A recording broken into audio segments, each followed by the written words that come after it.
আজকে একটা টেস্টি আলু কফি মটর দিয়ে একটা রেসিপি হচ্ছে। রেসিপিটা অসাধারণ খেতে।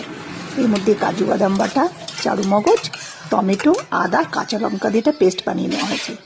গরম মশলা আর হচ্ছে তেজপাতা, শুকনো লঙ্কা ফোড়ন দিয়েছি। তারপরে তারপরে তোমার মশলাটা দিয়ে হলুদ লবণ দিয়ে কাশ্মীরি লঙ্কা দিয়ে ভালো করে কষিয়েছি। দিয়ে দিয়েছি মটরশুঁটি। মটরশুঁটিটা একটুখানি সিদ্ধ হতে হবে। তারপরে ভাপিয়ে রাখা আলু আর কফি, এটাকে জল ঝরিয়ে নিয়ে ভালো করে ভেজে রেখেছি। সেটাই আলু আর কফিটা মশলার সাথে দিয়ে খুব ভালো করে নেড়ে চেড়ে কষাতে হবে। আর একটু জল দিয়েছি মশলা যাতে পুড়ে না যায়। আর একটুখানি জিরে গুঁড়ো দিয়েছি, একটু ড্রাই রোস্ট করা জিরে গুঁড়ো। খেতে কিন্তু খুব ভালো হয়, দারুণ কিন্তু রেসিপিটা। খুব ভালো করে কষিয়ে নিয়ে ঢাকা দিয়ে রেখেছিলাম। আর ভাজা আলুগুলো দিয়ে দিলাম।